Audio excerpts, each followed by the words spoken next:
Hello, everybody.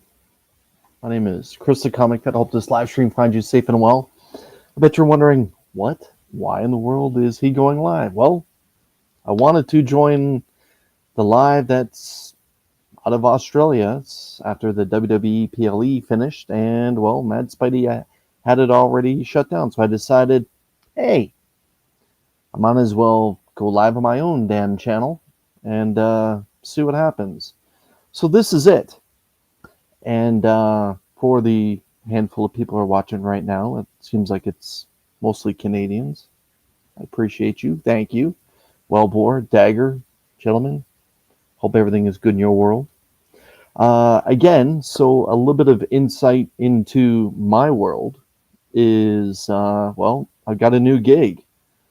And as of this Wednesday coming, Show Us What You Got will be late night. I was toying with the idea of maybe having a co-host handle my 7 o'clock Eastern Standard Time slot for Show Us What You Got. I may end up doing that. We'll see how the views end up happening. The later you go, the less people are available from the Eastern Standard Time zone, which generally I find with my channel, the majority of the people tune in during a live. Now that might be a different story once I go live late night on Wednesdays. Maybe I'll pick up some new viewership on the West Coast or some of the Mountain Time Zone. You know, those that are in Canada, west, that are like Saskatchewan, Alberta, and British Columbia, and some of the territories, and those that are in the United States, California, Arizona, Oregon, some of those areas as well. And, well, thank you, good sir. I appreciate you saying that.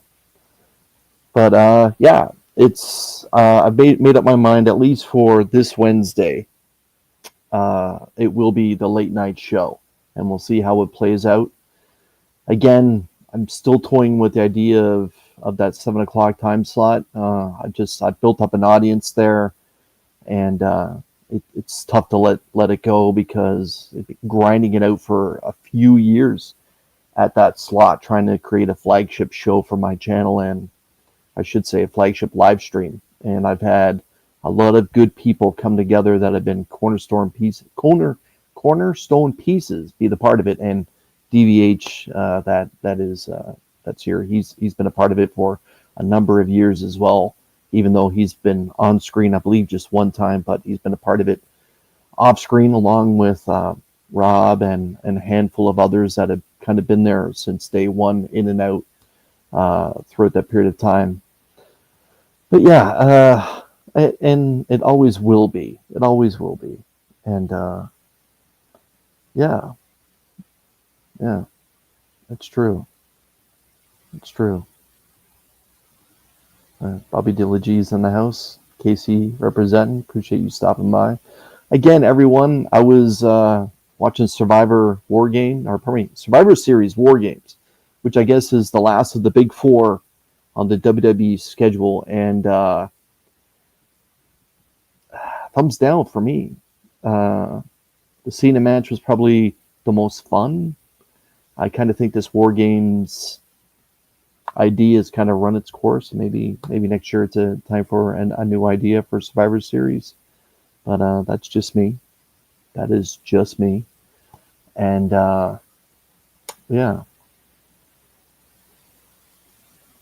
I'll have a better chance of making the late night show than the 7 o'clock show. Well, you are always welcome. You are always welcome. I'm glad to hear that you said that. Any spoilers from the WWE event? Yeah. Let's Cena dropped this title, which I thought was going to happen. Like, I was kind of surprised that they put the Intercontinental title on Cena, taking away from Dom, who I thought was doing a great job. In my opinion, he's the best heel in the WWE. Look, he keeps kayfabe going when a lot of other wrestlers, when the cameras are off, don't really lay into kayfabe the way that it used to be. And yeah, I think that was probably the match of the night. But yeah, the the ladies title match, that was good too. No big surprises that Bella lost. I think that Stephanie Valguera, the WWE is still behind her and giving her a big push.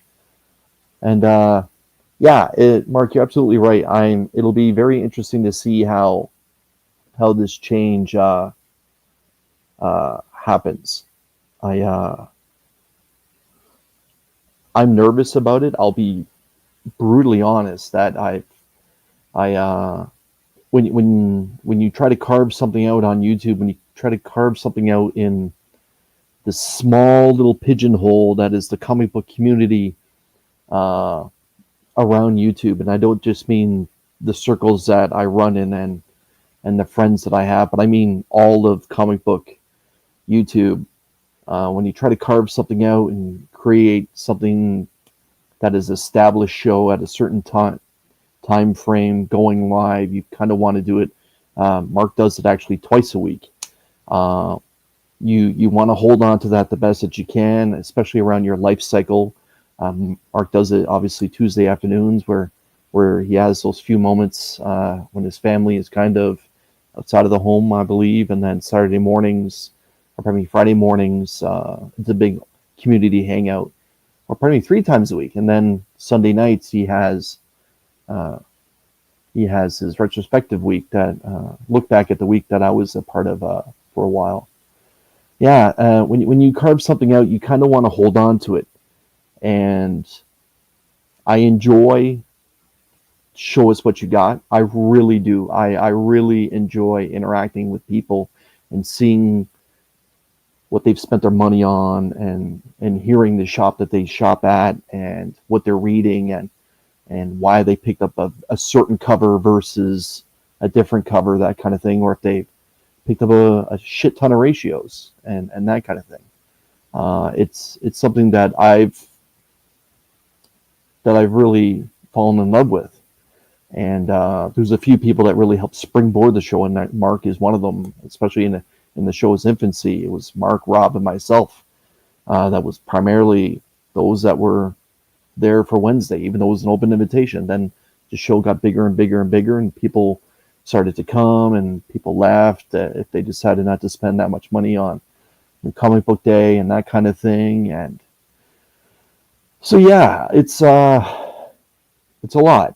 It's and I don't mean it's a lot where moving the show is a lot. It's just a little fear of the unknown when you've been doing something in YouTube and people pop in and out in the chat, pop in for a few minutes and make a few comments. It's those people that help the view count and spreading of the word of the show. And I'll be honest, show us what you got usually averages anywhere between 20 and 40 people at any given time during its live stream.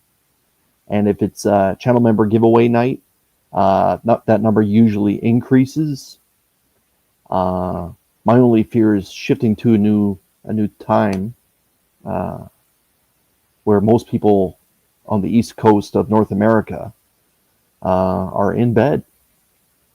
Not to say that my viewership is all from the East Coast. It's just making that shift. What's it going to look like? But yeah, we'll see what happens. We'll see what happens. The good news is that Rob, who's my partner on Only Slabs, offered to take care of the hosting responsibilities to maintain the show at its 7 o'clock format, and I kind of put that out there this past week, and there was some comments in the chat that was just kind of like didn't like the idea of not having me on the show, at least live. My thought was, to be honest, the only thing that would be different is just the start time. But yeah, and yeah, Brian, you're absolutely right.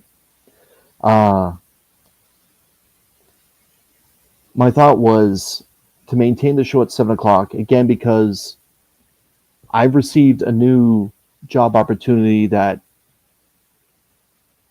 contractually it's something that I've never made this much before. So it was a job that I just couldn't say no to. And here's to hoping that eventually it leads to an opportunity where it has just normal working hours on a day shift. But when you're in supervision and you're in management, you take the opportunities that are given in front of you.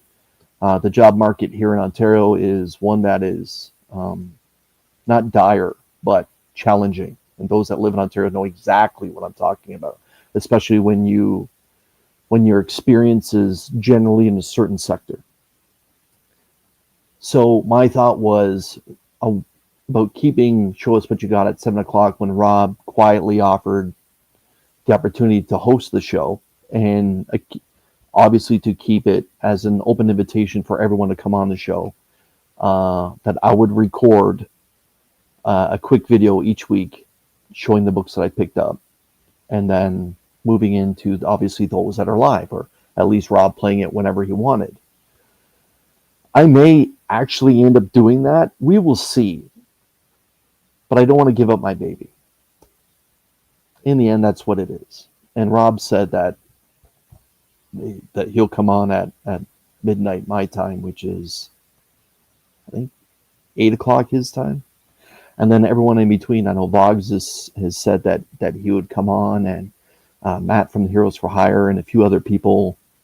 It's some of the others that are still constants that show up now and then, like Jim and like Scotty, that have always been a part of the show throughout the history of the show. But again, I don't want to sound like I'm crying about it. It's just a little off-putting. Maybe that's the right word, just off-putting. And that big fear of the unknown. And Dagger, I know. Like the one thing about Dagger is that he'll find himself a good Tim Hortons. And those that are unfamiliar with Tim Hortons, it's a successful coffee and donut chain across all of Canada, and it's made its way into a few of the northern states as well. And it's okay. It's not as good as it used to be, but when you're old like me, nothing as good as it used to be, right, Dagger? Yeah. Will, I appreciate you saying that. It means a lot. And yeah, Brian, I know that I touched on this one earlier, but that's the one thing that I try to think positively about things, and the pros and the cons. It's something that I do try to weigh. And the pros are, yeah, maybe that going live a little bit later will bring in some new viewership, bring in some new subscribers, that kind of thing. And but it's also the fear of the unknown. I don't know who I'm going up against with other YouTube channels when it comes to the world of New Comic Book Day. For those that celebrate comic books on Wednesday nights. But we will see. We will see. It's just the first step. It's so hard to get rid of Boggs.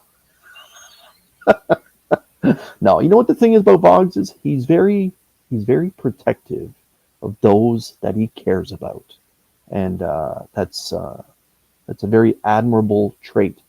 And I've had a chance to meet young Will a couple times now, and that's the truth. He's for those that he cares about. He's the kind of guy that would go to war for him, in my opinion.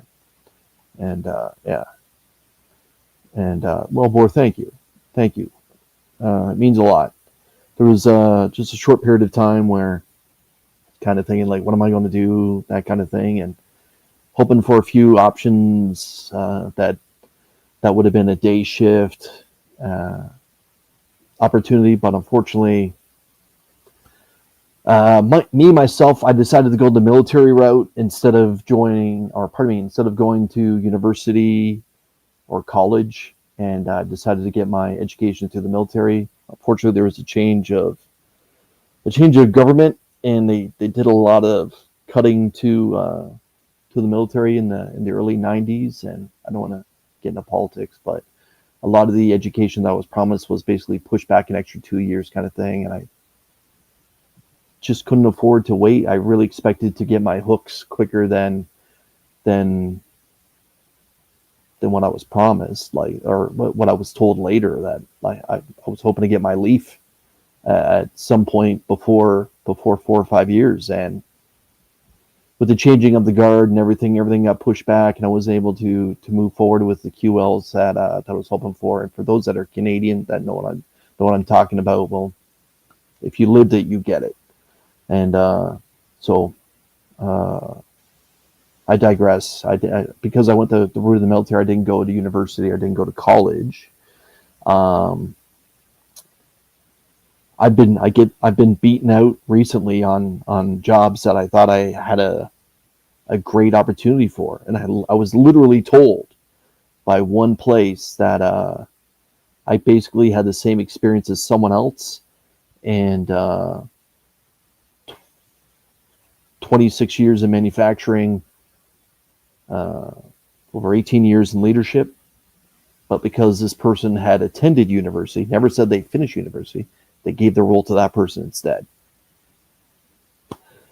That's why when this offer came forward with this incredible amount, and basically to have full dominion over the entire facility that I'll be working at, or that I've started working at, was just too much of an opportunity to pass up on. Unfortunately, uh, my hobbies like YouTube uh, had to be rearranged. But thank you, brother. Yeah. There's a mini con, and there's one in Mississauga tomorrow as well. I believe next weekend, there's the 1 day winter con in Niagara Falls. Jaguar, appreciate you stopping by. Uh, oh, oh, they make a hamburger a beautiful thing. I've got a good Harvey story about my childhood. Yeah, it's true. It's true. 25 Perez. I noticed 25 Perez, you dropped the TTM. I was told by someone on YouTube there's always a live stream. You can always focus on what you can do. Yeah, I actually enjoy your Sunday show. I actually catch it usually on the rewind, and I listen to it while I'm in my car, which I do with a lot of shows. And yeah, I attended college most recently. Actually, when uh, I took a motorcycle course to get my license. Conestoga College offered a weekend course where they, on a Friday afternoon, they say, "This is a motorcycle. This is how you get on a motorcycle." And by Sunday afternoon, you're opening up that bike to 80 kilometers in a parking lot and hitting the brake without locking up the tires, and amongst other things, and you receive your license. And so, yeah, I am actually a college graduate because I passed a weekend course. That's literally what the instructor said. The instructor said as they were handing out the licenses. By the way, everyone, if you've never finished college, now is your opportunity to say that you are officially a college graduate. And boom, that's that's my story, and I'm going to stick to it. Um, so no, there was no cap and gown. No, just a helmet and gloves. And I just meant you can do the show sweating your cup. Yeah, you're right. You're right. You're absolutely right. Um, so Eddie from the Batcave, appreciate you stopping by. Hello. Uh, like I said, tomorrow there's a Comic Con in Mississauga. I'll be attending, and I'll be looking to pick up a slab or two, and I'll be recording it. So keep your eyes peeled for that tour video, either tomorrow night or Monday. It'll probably drop on Monday. I do like to try and add a little bit of music and do some editing the best that I can. Um, and like I said, next weekend there's a winter Comic Con happening at Niagara Falls, and this is the part where everyone get your popcorn ready because I am going to fucking rant.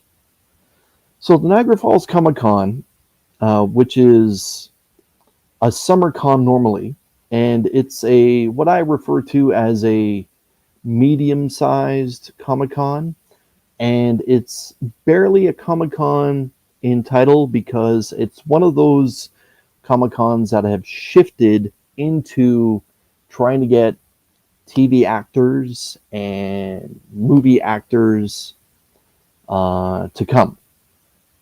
They have had some comic artists there of big name. George Perez, before his health turned for the worse, he was there. Ken Lashley, one of my all-time favorite comic artists, he's there perennially. And they've had a few people. Michael Golden's been there as well. But they decided to do a one-day con, and they're calling it WinterCon or something or other. I don't know. And I decided to take a look at it because Shane from 1063 Comics here on YouTube has messaged me saying, "Are you thinking about coming down?"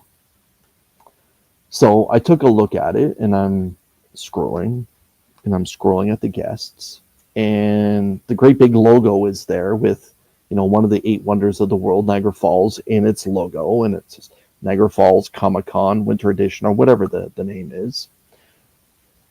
And it literally says Comic Con, COMICCON, in big block letters, and there is not one comic book creator there. Not one. Not an inker, not a letterer, not an editor, not an editor's assistant. Nobody is listed as a comic book creator. Not an artist, not a writer. No one. No one. It's just actors from movies and from TV shows and a couple voice actors. That's it. And it calls itself a Comic-Con. So I struggle with this. Those in the chat, let me know what you think. By the way, Ruben, I see you. Appreciate you stopping by. White Tiger Triple C. To me, that identifies as a pop culture con. Now, these conventions have gotten smart over the last few years.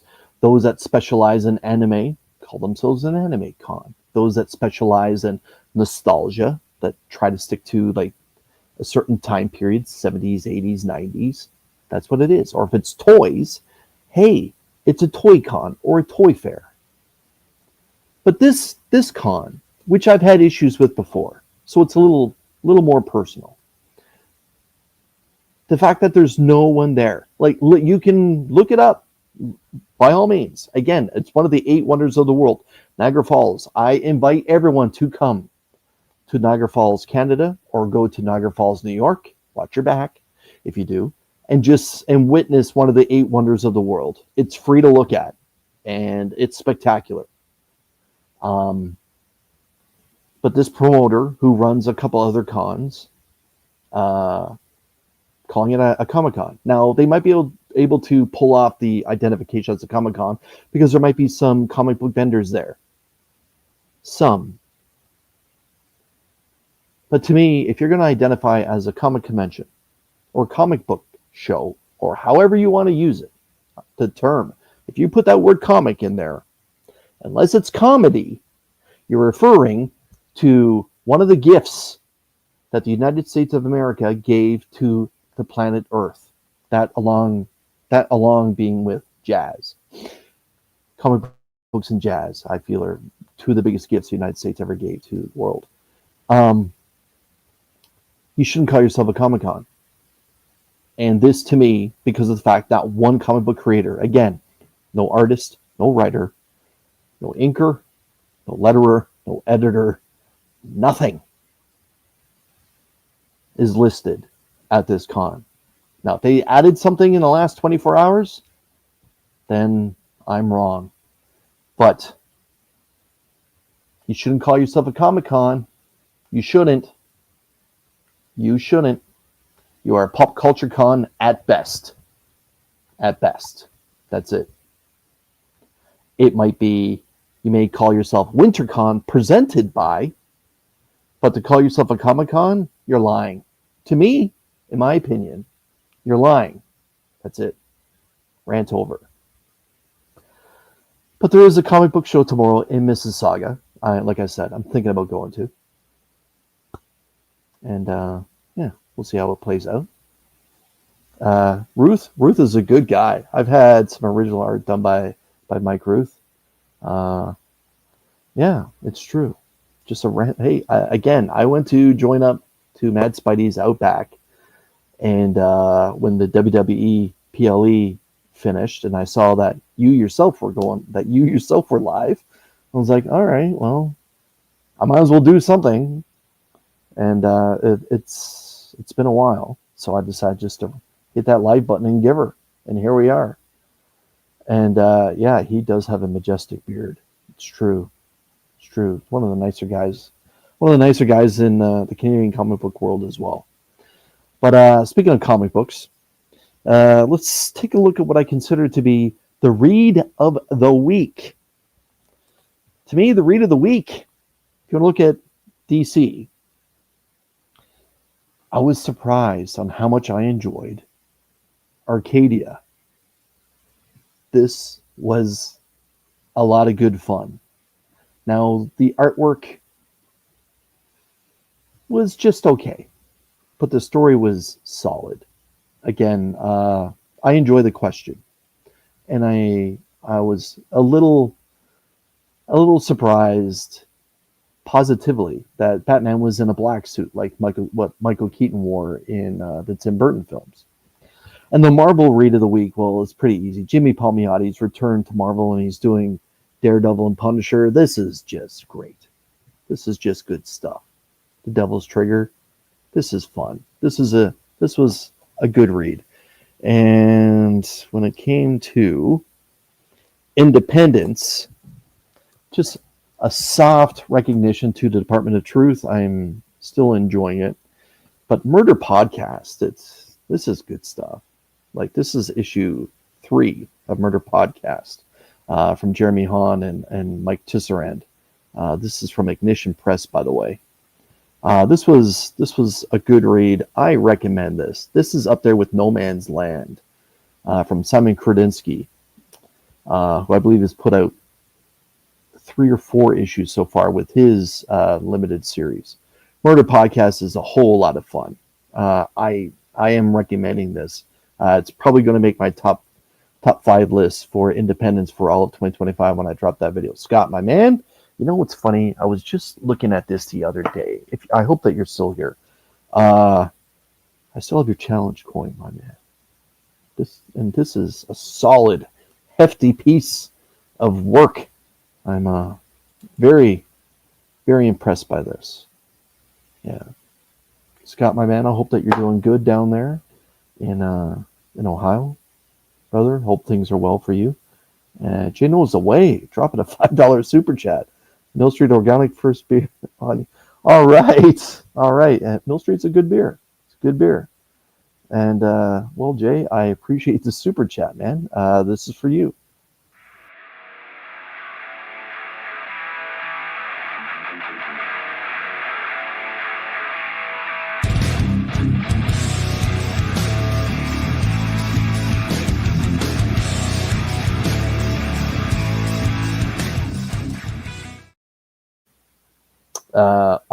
If you decide to, make sure that you hold one of those casts for me, and I hope that you and I cross paths again at some point in the near future, my man.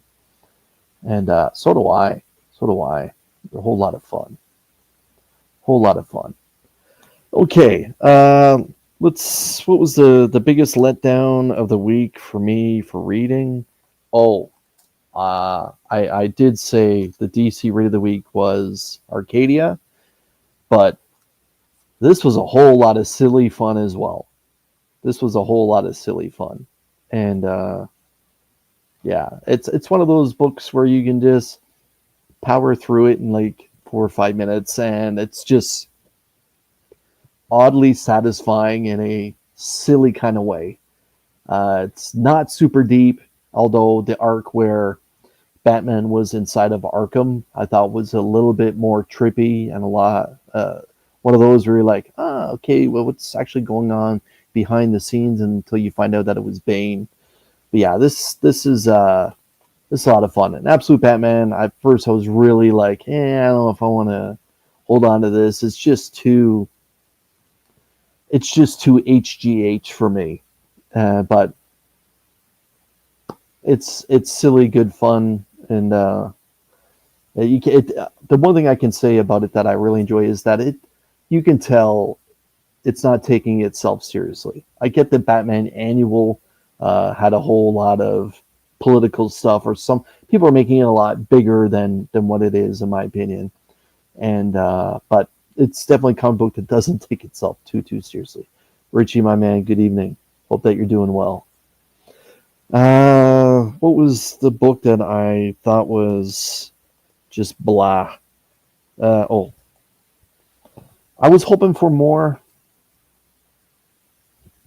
No, it's yeah. I do enjoy Al Ewing. Don't get me wrong, I do. We only find them when they're dead. It was great. Uh, his Hulk run was superb. But mm, mm, you know, you can have Alex Ross on the cover. You can add a little bit of honey to your arsenic. To sweeten it up. It's still going to kill you in the end, right? Like it wasn't that good. It wasn't that good. And when they've shifted into this volume now, it's just kind of been, eh, eh. I don't know. The rest, this is sexy cover by the. This is still cover of the week for me, by the way. Great use of negative space for Black Cat. This was okay. Um, this still, for me, the best Batman title going. Just Detective Comics is just. It's just good. I didn't think that it would be able to maintain its plateau of just steady, great storytelling and artwork once Ram V left the title, but I was wrong. It's just good storytelling. It's better than the flagship Batman singular brand. But that's just my opinion. Some people may look at it differently. Uh, okay, that's great. I'll be getting a new challenge coin to add to my collection as soon as I finish my lowering consistency challenge in support of Soldier on Veterans Charity tomorrow. That's great, my man. That's wonderful. I've got a handful of challenge coins. I get Absolute Wonder Woman, probably the best Absolute title out there, and it does take itself a little bit more seriously than the other ones I find. And well, that's great. That's the original volume, the original Peter Parker from that world. I don't want to spoil it, but we do get Miles eventually. Where was I going? Oh, challenge coins. Uh, I end up receiving a challenge coin from Comics Cure and Cancer for my efforts that I've done with Comics Cure and Cancer and donations and spending my time and spreading the word of that wonderful cause that helps the American Cancer Society. Rob hooked me up with one of their challenge coins, and I decided, hey, after receiving a challenge coin from Scott from Horderside, maybe I'll take a look and see how much it costs to get these cast and go from there. And oh my God, it is not cheap. It is not cheap. It's like $700 or $800 for the initial casting. Yeah, but hey, we deal with small batches. I guess you gotta make it worth your while. Eddie, I appreciate you stopping by. Have a nice evening, my man. But yeah, challenge coins are a whole lot of fun. I really got turned on to them when I was in the military and being a part of a armored cavalry unit. I got turned on to the idea of how they are or what they are and how they work. And always have one with you if you are spending time on base and plan on going to the bar. Because if anyone goes to shake your hand and they have a challenge coin in their hand as they shake it, you better have one in your pocket, or you're buying a beer for someone that you unexpectedly didn't expect to. But yeah. So, Logs, I appreciate it. Have a nice evening, my man. So again, show us what you got. It's been set up for Wednesday. Originally, it was set up for Wednesday at 7:00, and then the plant manager came to me and said, "Chris, we're going to try it out on afternoons next week." And I was kind of like, "Are you sure?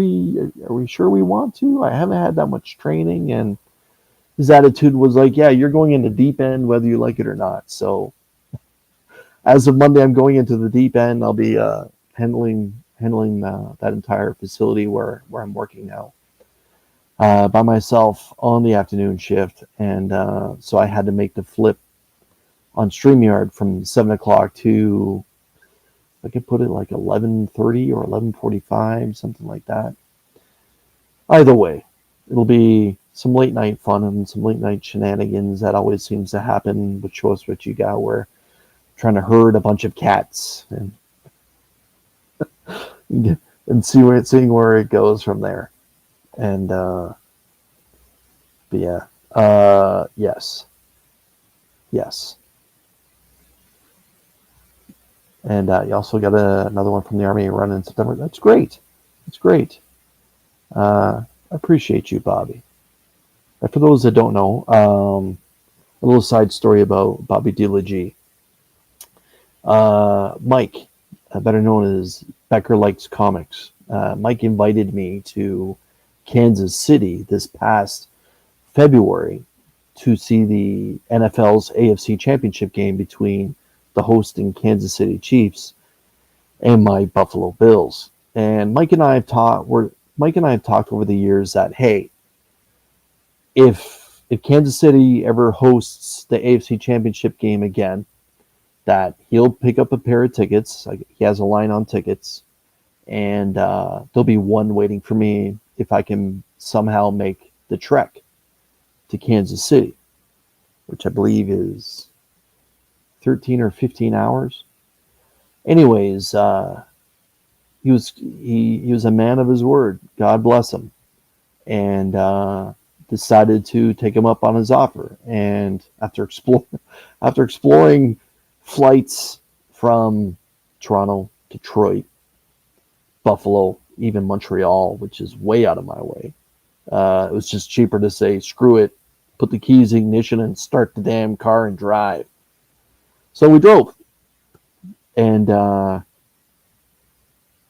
that Sunday morning, Mike quietly gathered a few of YouTube's finest from Kansas City to meet at the Peanut, I believe it's called. I believe it's like a Kansas City institution bar type of pub, for lack of a better term. And that Sunday morning, Mike and I sat down, and the first man to walk in to shake my hand was this handsome fellow. And sat down and broke bread with him that morning and had some laughs. And yeah, that may have been the best thing that happened that day, considering who ended up winning the football game. No, it was an experience. And the one thing I can say that was fantastic about that trip, not just meeting Bobby and Marcus and Adrian and Swag, was at the game, which was cold. And as a Canadian, I'm saying it was cold. Was the Star Spangled Banner was performed beautifully. And at the end of it, a fucking stealth bomber did the flyby. Oh my goodness, that was so awesome. Oh, the Americans know how to do it up, let me tell you. Yeah, and it was a low flyby, let me tell you. Yes, and I'll tell that story right now, Bobby. So, and it's true about a stealth bomber. You see it, you don't hear it until it's past, and then you hear it. And if it was wartime, you'd be dead. That's It's the way stealth bombers work. But with that being said, I am not going to repeat that. Um, yeah. So apparently I didn't know this until Mike and I went for a drive and we talked about a lot of things, but we also talked about the Kansas City comic book creator scene. And there's actually a lot of comic book creators that are in and around the Kansas City, Missouri area. I really had no idea. But the most famous one in today's circles is probably Scotty Young. Now, take it easy now. I know that's not true. And, but when we went to the Peanut, we got a parking spot. Like I said, we went in and we sat down, and then Bobby came in and shook some hands and had a few laughs, and then we were situated near the window of the street, which is basically the front of the pub, restaurant, bar, and it's a pretty big place, but it's kind of divided in half. On one side of the wall is a big long bar where you can sit and have drinks and have a meal. Then the other area is for tables on the other side of the wall. And the wall is decorated in local sports stuff, that kind of thing. And as we were talking, I believe Marcus was there at this point, and Swag was sitting with us. And Mike leans across the table and he says, I don't want to get you guys excited about it, but Scotty Young is sitting at the bar.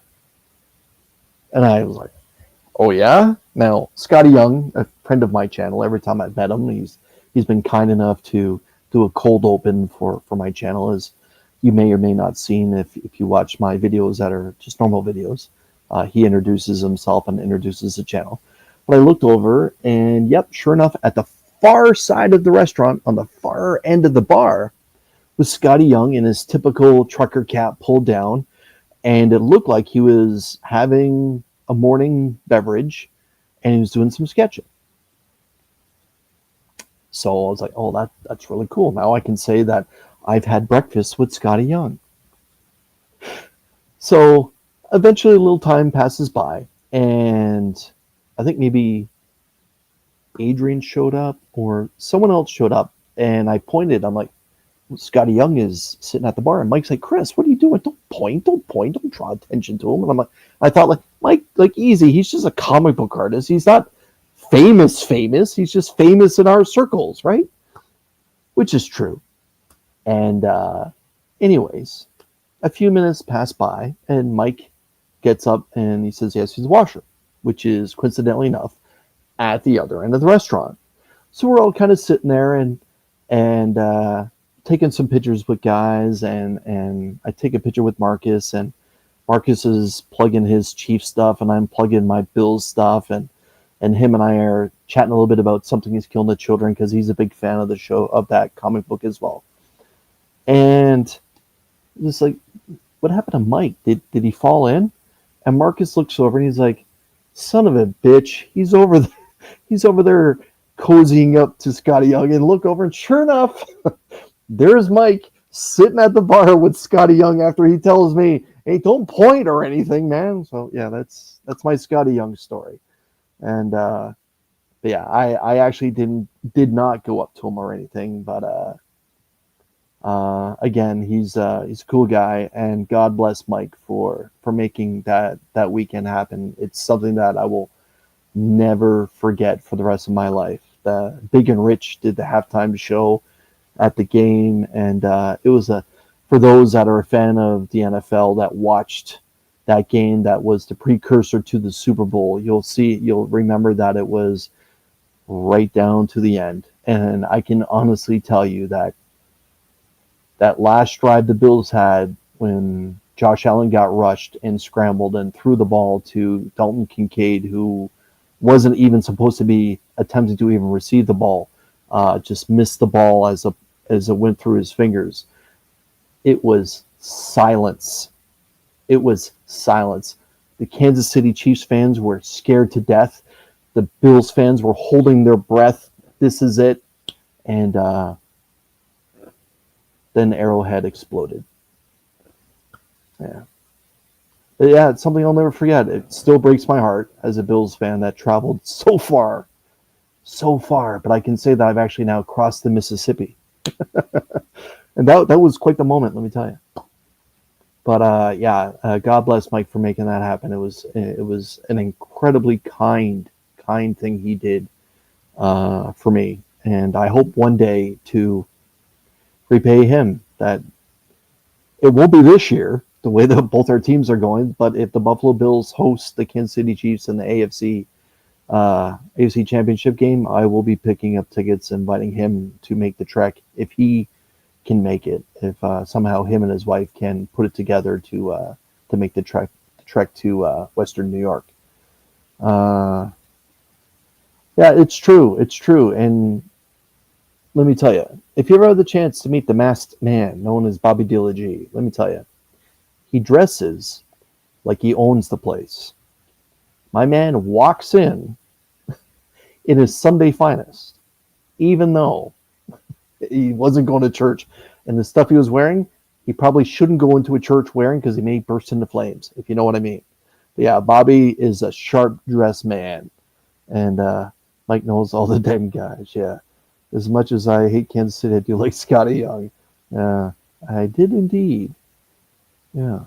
Good evening. Chris didn't lock the door. Rob snuck. Yeah. I believe I sent Rob a link. Never realized there are two Kansas Cities and one Kansas City, Missouri. Yeah.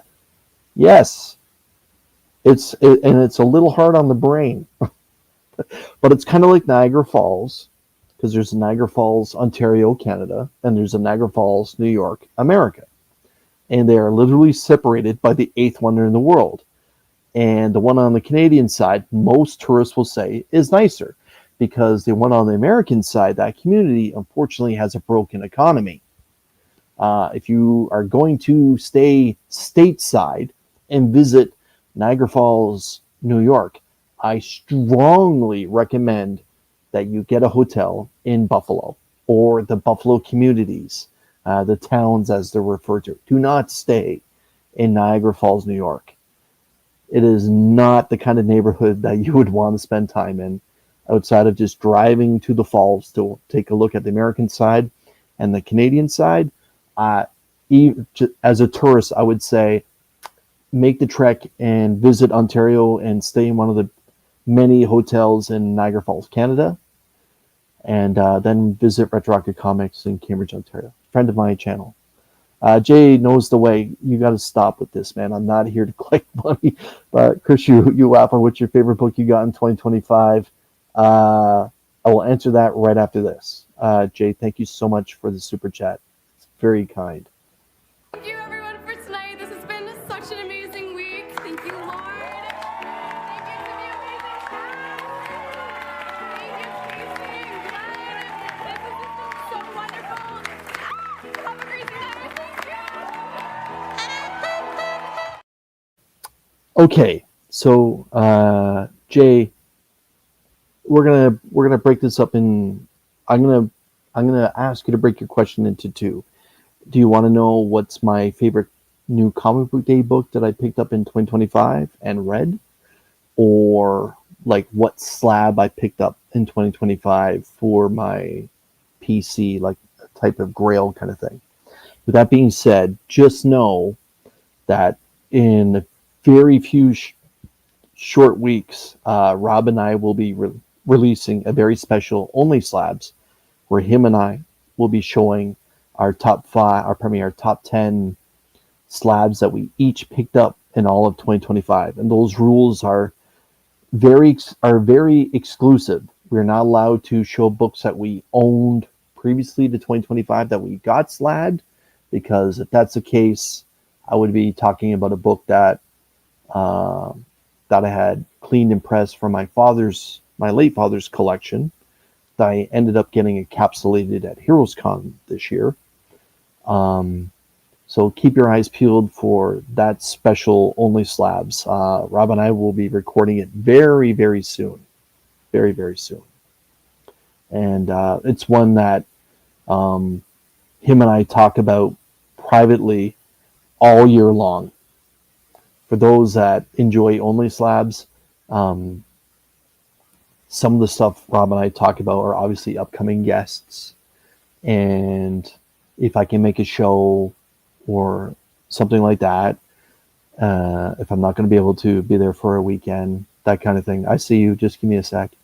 And but the one thing we talk about are books that we picked up that we haven't necessarily released to the general public on via video form or something, or Rob's one more Rob than me. He'll say, "Hey, did you see my Monday video? Because I showed something that's definitely going to be in our video in December." And I'm just like, well, screw you, Rob, because he makes it a competition, and to me, it's just about celebrating our PCs. But he's like, no, no, no, everything is a competition. It's just that American bravado he has. And Tate, thank you. Yeah, it was. Yeah, to answer. Okay, to answer the question fairly, the book that I'm most proud of that I got in 2025 was my father's Western that I had cleaned and pressed, Gene Autry's Champion. And I got it graded and slabbed. It will not be a part of the Only Slabs special edition that Rob and I do, just because it doesn't fit into the parameters of the rules for our Only Slabs show that we only do either once or twice a year. Lately, it just seems to be once a year. I would like it to be twice a year. But yeah, that's the book that's probably my favorite book, just because it's only the second ever book that I had slabbed from my father's collection. Both books that I've had slabbed, I've had cleaned and pressed professionally, and then put forth to CGC. The first one was a Turok from the 50s with a beautiful painted cover that had Turok, his father, and a charging dinosaur on the cover. It was just a great book. One of my favorite books. Now to have this Champion comic book with Champion bucking and just another great, beautiful painted Dell cover. Like, I really don't need to say anything else. Just a painted American Western book from Dell Comics. You know it's a beautiful cover. And Swarm of Comics. Yes. Thank you. And thank you for the super chat again, my friend. Yeah, it's and again, my father passed away. It was very, very sudden. Very sudden. He did have heart problems, but he had really turned his life around and was really walking a straight and narrow line when it came to his personal health. He just overexerted himself one day and suddenly just passed away, just like that, just gone. It wasn't long and drawn out. It was very quick. And but when he passed away, because I am an only child from my mother, but my father, I am one of 7. So there wasn't a lot of personal mementos or anything, because my father was married and had 3 young children and 4 older children, and I'm one of those. Everyone was just kind of offered one thing. And the one thing I asked for was the cross that he wore around his neck when he passed away. And my father's wife was kind enough to let me have that cross and chain. It was much later in my own life where I found a stash of comic books that were his, that were mixed in amongst some of my old books that I didn't know about. So what I figured happened was he had these books and didn't let me know that, hey, one day he just opened up this section of comic books in one long box I had, stuffed them in there, pushed the comic books back together, put the lid on it, and it sat unopened for years. And when I say years, I mean my father was probably gone 7 or 8 years before I made the discovery. And it may have been just before I decided to take the step into YouTube that I found those books. And a lot of them were, all of them were westerns, and because that's what he enjoyed as a young boy. So to find those books, it was mind blowing. When I say mind blowing, I get there was a Superman one that was found by some brothers that ended up just selling recently for an incredible amount of money. This to me was the exact same thing. It may not have been a Superman one, but it literally was finding gold, pure 24 karat gold, just because it was his. And when he passed away, I only got one thing from him that belonged to him. Nothing else. That was it. And I'm not saying that's a bad thing at all. I don't want people to think that, oh, I'm pissed off or whatever. No, that's not the case. Is what was offered is what I took, and I never asked for anything else, and neither did my other siblings, because we were just happy to have a little keepsake of what was something that belonged to our dad. And I'm just thankful that my father's wife was kind enough to give me something that was incredibly personal to him, because he was a born-again Christian, that he always wore a cross and chain around his neck, and the cross and chain that he was wearing when he passed away is now mine. All right, you ready? Hello. Hola, senor. Hola. I saw you sent the link, but then I was like, oh, what is this? I don't know what this is. I saw so the Genesis. Let me just catch up on the chat, and then I'll let you know. You do you. You don't, presenting doctor, that's okay. My father has been gone for, my father passed away in 2009. It's just, if you haven't experienced loss from a parent, and a lot of people have, unfortunately, you learn to live with the pain. You just learn how to deal with it. That's all. And for me, he was my best friend. Like, that's one thing that him and I developed later in my life, was we separated that father and son thing and became good friends. And that's what I hope for every father and son, including my own son, to become friends, not just parent, child, and do as I say, not as I do, right?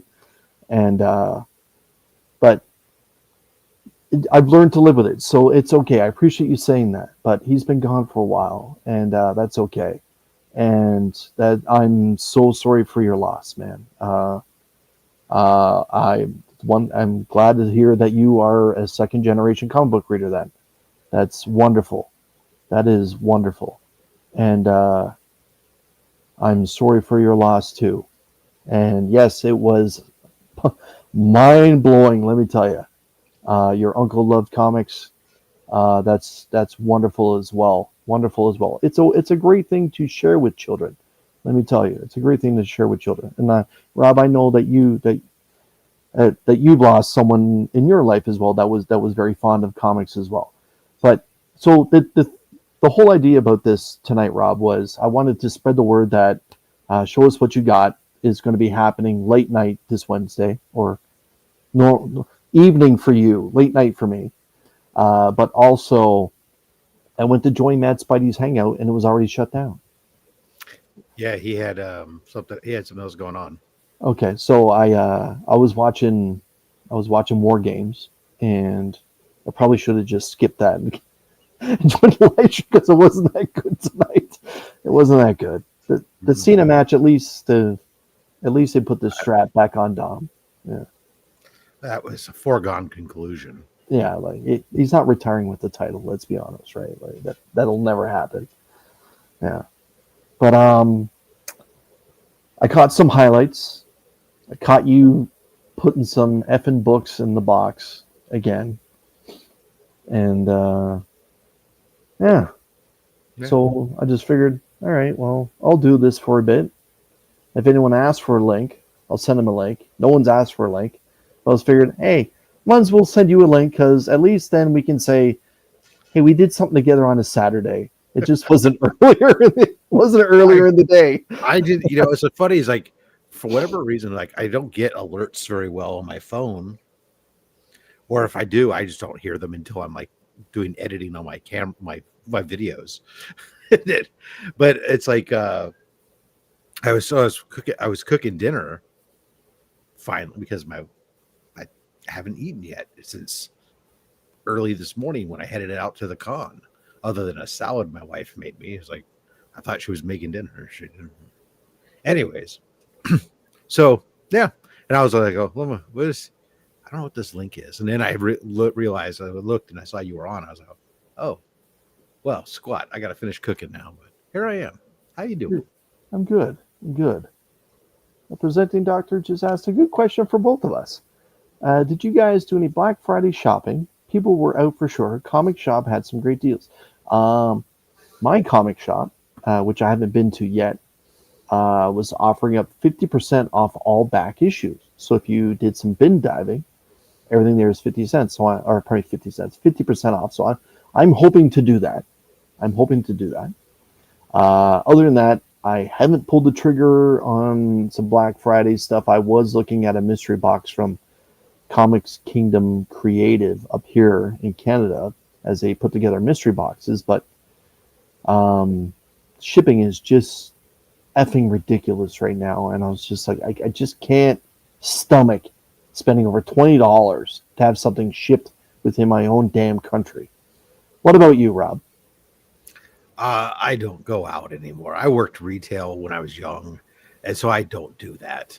The internet means I don't have to go out and see people or interact with people in the real world.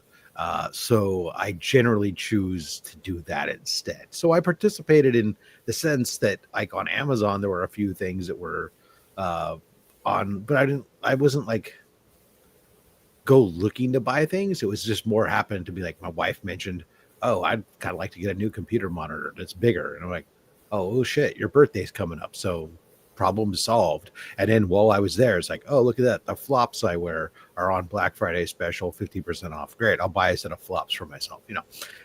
That's like the extent of my craziness here. But I did go to a con today. So there you go. So I am curious about that. The question I am going to ask you about your wife is, you and I'm not going to say this to the public at this particular moment. You and I are literally the same age.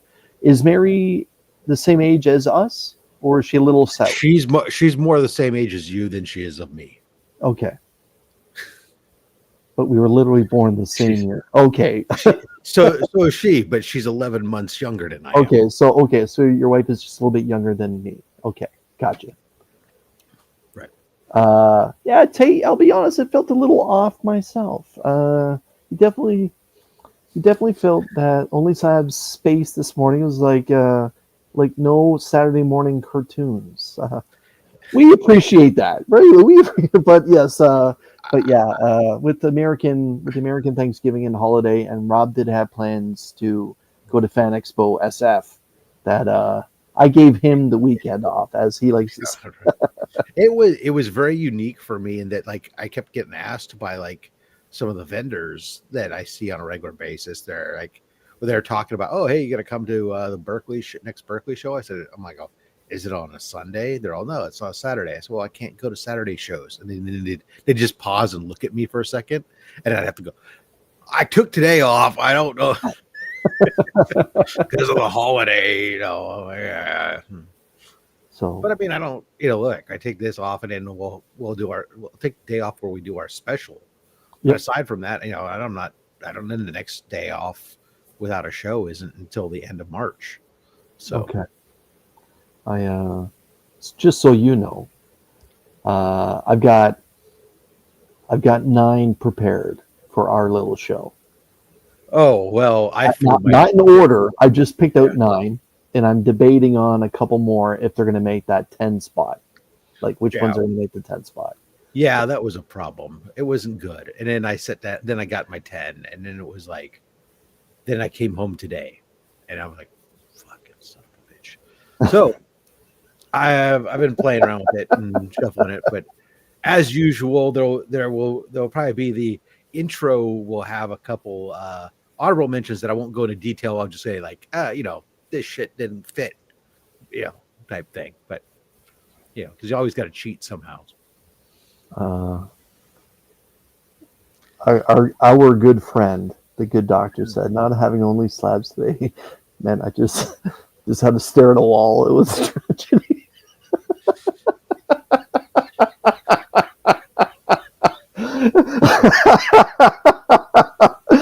Oh man! Oh, that's bringing a tear to my. That is just poetic. What the hell is going on with my camera? It is really going on. Oh, DVH, man, that was.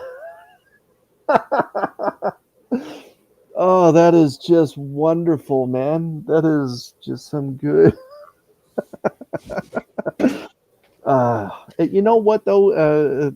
Speaking of DVH, Dr. Vaughn, who one of my all-time favorite guests, because he's the one that first got excited about me asking someone to read the right side of the blue label. So that'll always hold a special place. You're easy. Yeah, we even made a T-shirt out of it. No, but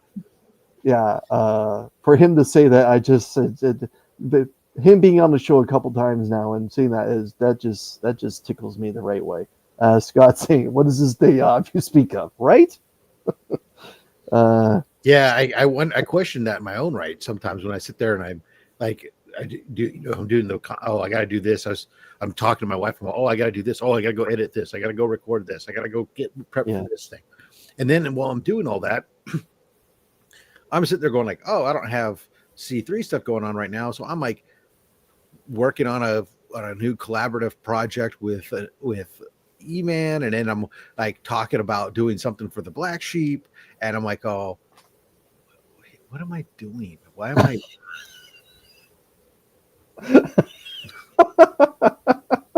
and then I complain I don't have time to watch TV or do this or spoiler show. I haven't watched it yet. Yeah, I gotta go do this shit. Piano. Well, boy, that's pretty good too. That's pretty good. So at some point I gotta actually do my own yard work or something, So to answer, apparently I need to spend some time troubleshooting this damn video card or whatever the hell the problem. I've just gotten used to it. It's just annoying. I just feel like the usual. I feel like I'm Neo and I'm looking at you in the Matrix, and this is what happens when I look at you in the Matrix. Get it? It glitches to hell. Presenting doctor is asking DBH, are you still going to judge? Are you still going to judge for Show Us What You Got at the later time? Yes. DBH has said a few times that even though it's going to be for Dark 30 in his part of the world, that he is still going to be available to be the judge. So fingers crossed that the good doctor can make that happen. I will say this, that if DVH messages me privately or whatever and says that it's just too late or he can't make it work, I will just kind of retire that part of the show. It's something that him and I kind of came up with, and I get when he's not available for a week kind of thing, I'll have someone guest judge or whatever. But if he just can't make it work because I'm now at a new time frame, I'll just retire that part of the show. You are taking it to the different time frame after all? Yeah. Okay. Yeah. Just to see how it goes. Hey, yeah. That's one less stupid thing I volunteered to do off my plate. What are you talking about? Oh, there we go. You're welcome, Mary. So yeah. DB saying is, yep, I'll be awake. If anything changes, I'll let you know, but it's unlikely I won't be there. He'll be there for you. Yeah. He's a special Mowell. Yeah. It's true. He's a good dude. So, is there anything that you can show that you picked up in San Francisco?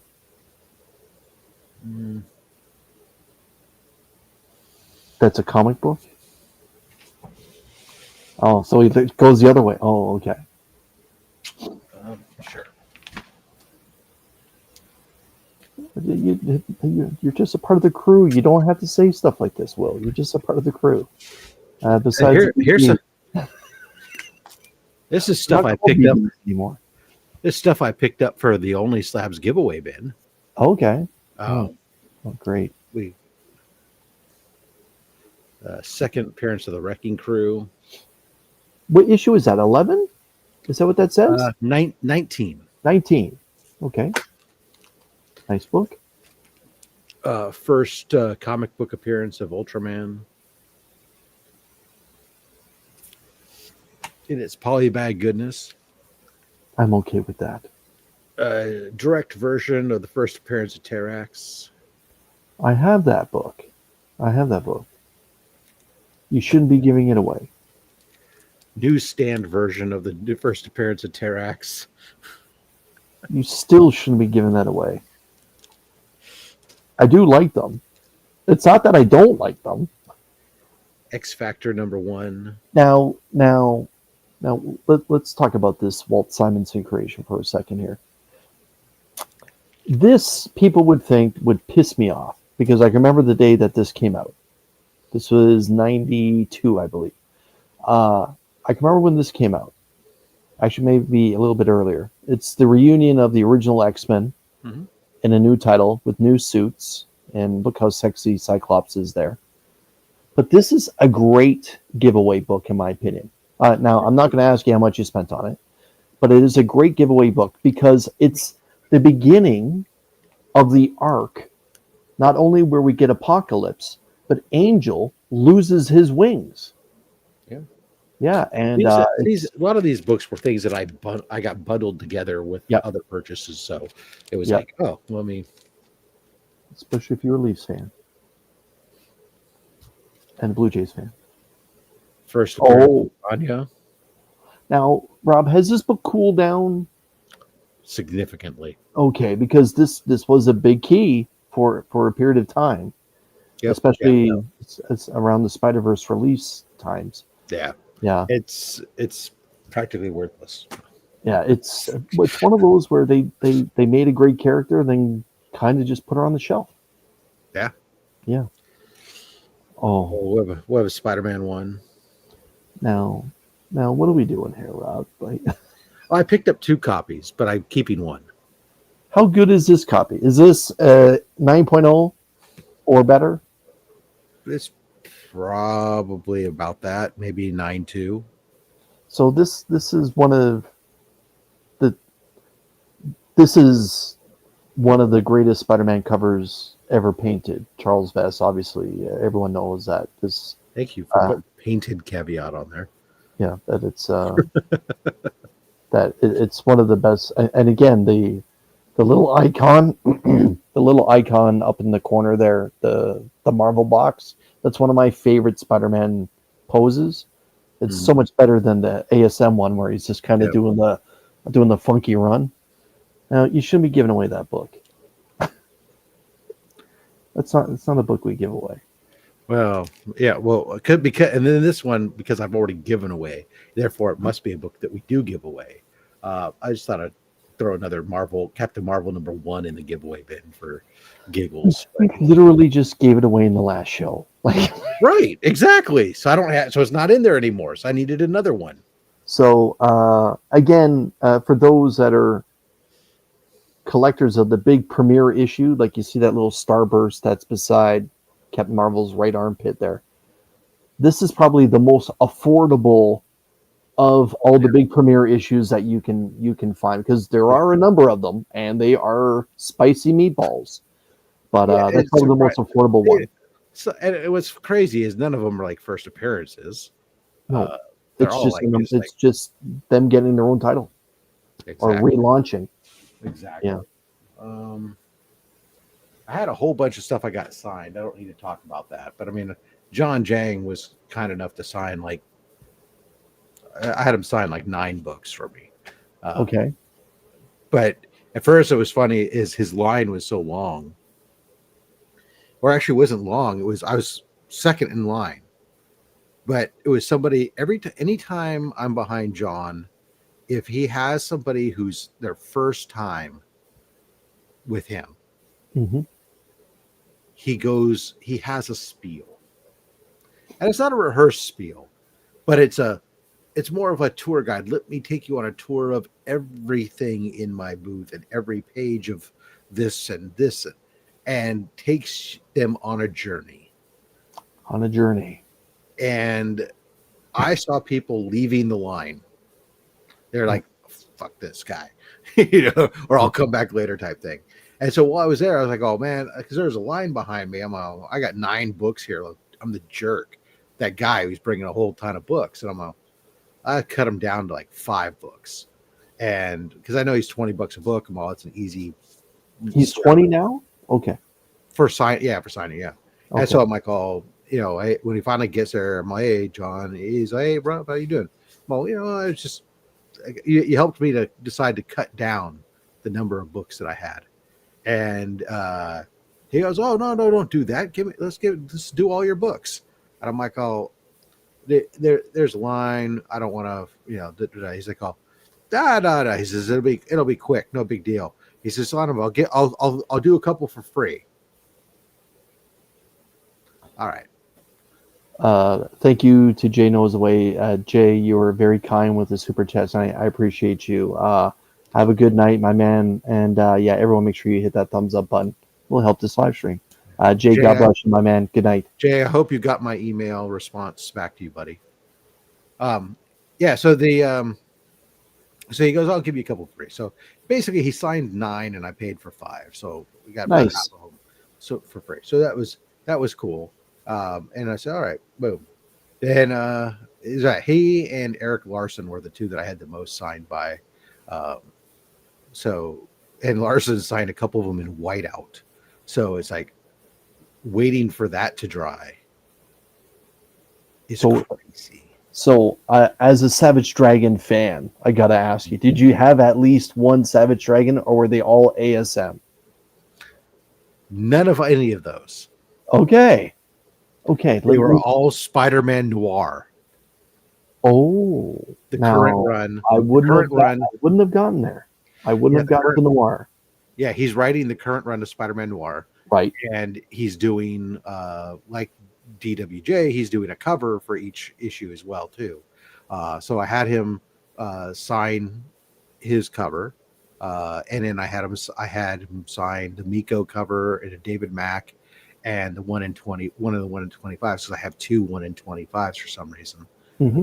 And then I went over and had David Mack, who was there, sign his, and then I had Miko was there, and I had Miko sign his. So a couple of them got double signed while I was there. Nice. So yeah, that was good. The only ones that were like I was hoping to be there that I brought books for that I couldn't find were Danny Cates and Greg Capullo. They were both listed to be there. I didn't see them anywhere. I don't know if they got last minute scratches or what.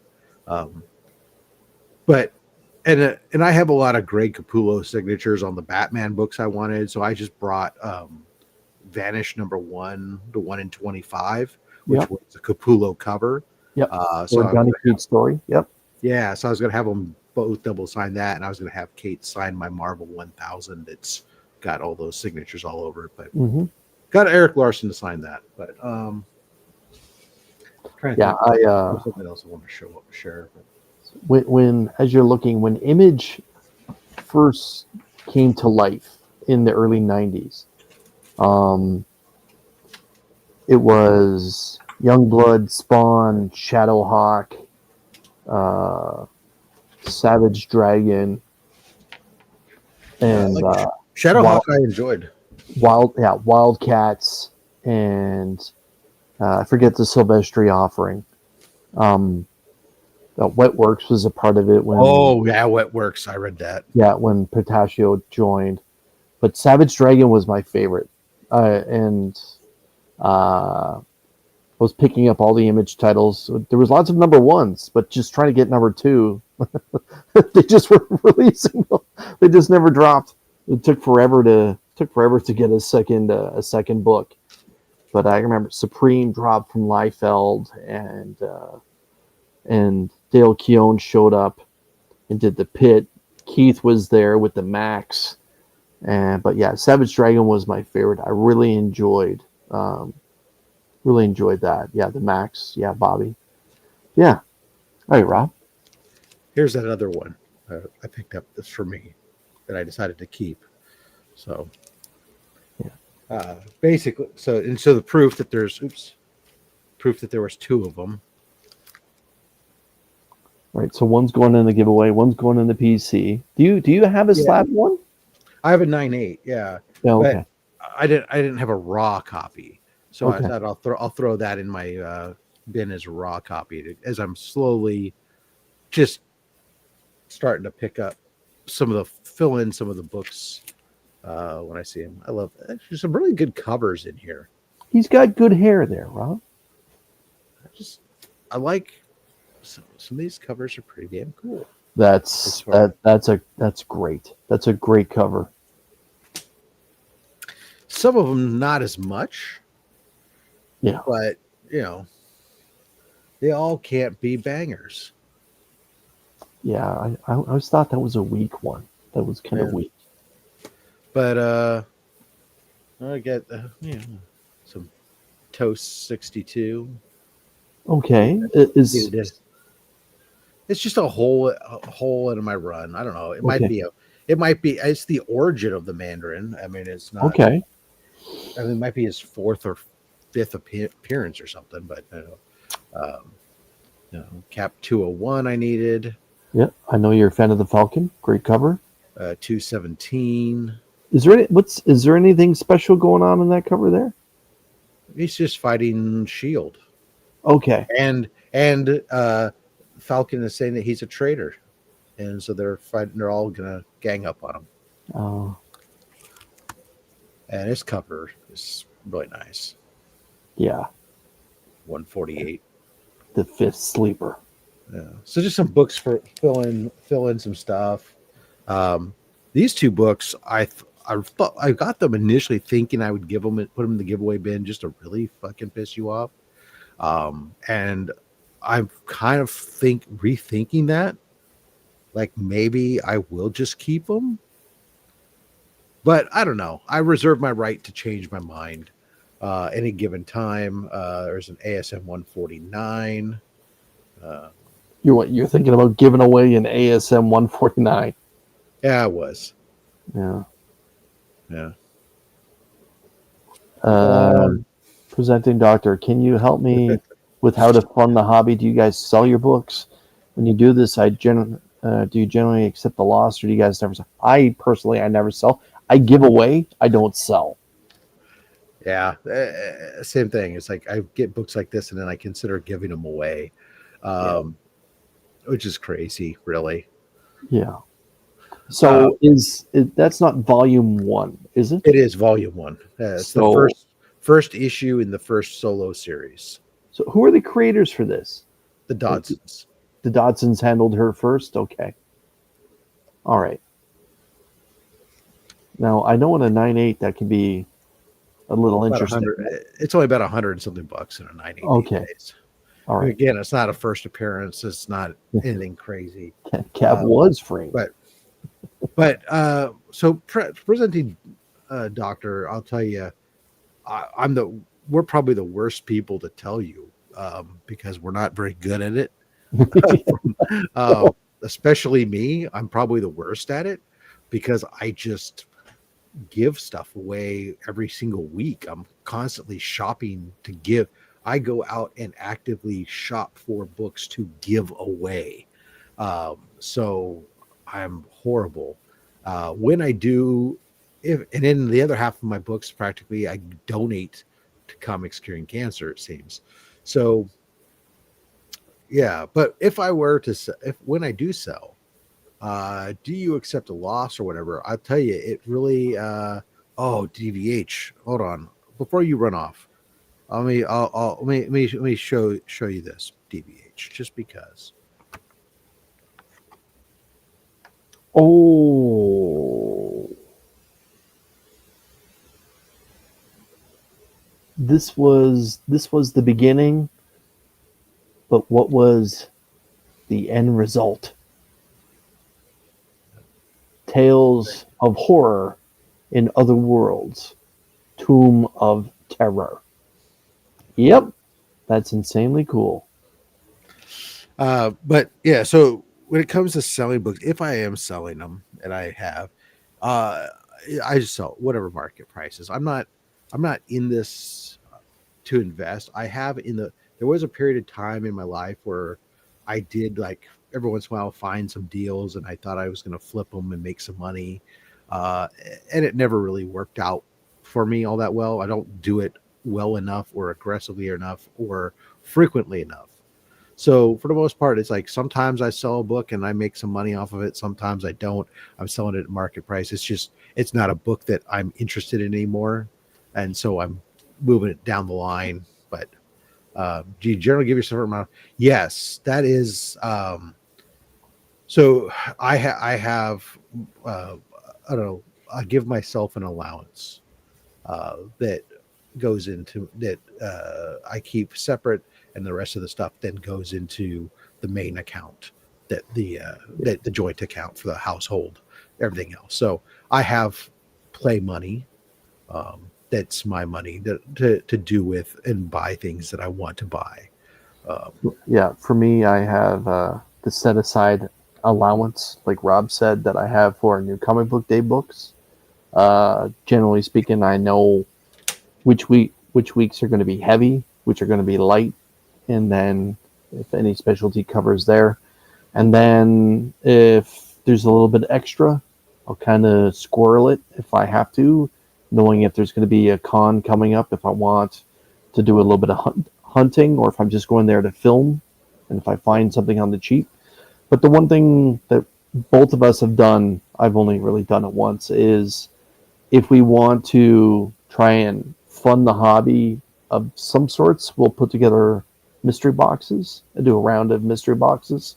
Uh, that usually can be a something that can help with the hobby. The one time I did it was when I did. I know Rob's done it a couple times to help with if he's chasing a big book or funding something different like that. But presenting doctor, there's a few ways that you can do it to help fund the hobby. Personally, I like to trade when I go to cons. That's the one thing I like to do is bring a couple books that I know that I'm not enjoying the way that I used to, and knowing that I may take a little bit of a loss on it. I'll try and hammer out the best deal available on a book, and then I'll say, "Are you interested in these in trade?" And then moving forward that way. But that's how I do it myself. Uh, Tate, you don't need to be nervous. Just reach out to some of those. it's tough. Oh my god. Uh, It's nerve wracking. Doing a mystery box is very nerve wracking because to me, because you're hyper concerned, especially if it's your first one or Yeah. so, hyper concerned about how people are going to receive it. It's your reputation. At least for me, I view it very much as like this is my reputation that's going on the line. That this has got to be a box that's going to be worth somebody spending their money on, because you got to be. I mean, you are cognizant now with the further we move from COVID, there's a lot less boxes out there, and rightfully so, because the interest has waned on them. People aren't, a lot of people who sit there and well, there's a lot of people who do say, "Hey, why should I waste money on a mystery box? I just go buy the book I want," and that's fair. There are people who want mystery boxes though for various reasons, either because they love the little bit of mystique, they love to play the lottery, they love to do, they just want stuff for their content for their channel, whatever the case may be. Uh, you know, it's but when I do them, yeah, I'm generally very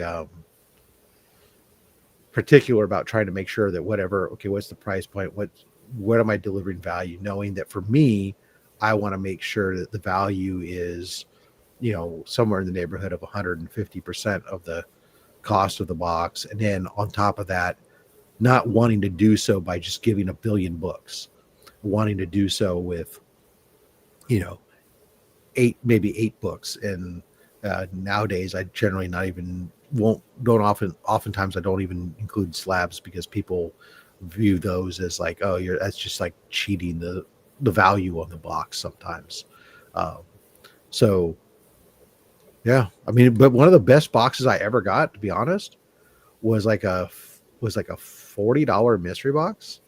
But Mhm. it was like a I think it was either a 2 or 3 book mystery box. That's all it was. It wasn't You weren't getting a box of a ton of books. You were getting like 2 or 3 books, and it was $40. Maybe it was $45 shipped. I don't know, but out of it, I thought it was great. The books that I got out of it were pretty darn cool, and one of them was I like remember. Yeah. a Perez 1 in 100 or something, and like, Yeah. yeah. Tate, the best advice I could give you is just make sure that you have value with the books that you decide to give in a mystery box, but do it your way. Whatever way you think is the right way, that probably is the right way. There's no recipe that's written on stone how to create a comic book mystery box or how many books in it. There's just things that Rob likes. There are things that I like when it comes to expectation of mystery box. But in the end, if you have a $50 price point and you deliver 80 and above in value, well, then you should be able to put your head on the pillow at the end of the night saying, hey, you spent $50, but you got minimum $80, and there was a banger in there that you loved, then hey, you should do a mystery box that is only, yeah. I actually did that once. Yes, I did. I participated. Yeah, I had like I I got a think it was 1 in only 500 out of it from Joe there was only, Quesada. yeah, there was only like 3 or 4 boxes, and it was like each one had like 3 slabs in it. Yeah. Yeah, yeah. And I think I got a Star Wars book out of it and a 1 in 500 Quesada. Yeah.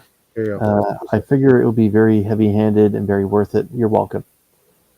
And uh, Mad Some water. Spidey, let me blow you up here, Rob. There you go.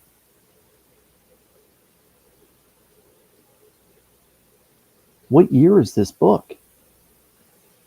15 cents. Yeah, it's like 69. Okay. Morgs, to answer your question originally, I showed up backstage for your live stream and you had already shut it down. I was like, I'm bored. So I figured, hey, why not just go live and talk about show us what you got and time change for that. And mystery boxes are fun to open, but some can be totally crap. I love Eddie's because boxes mainly old school books. I love the dude out of Michigan there for the children mystery boxes. Oh yeah, Jack B.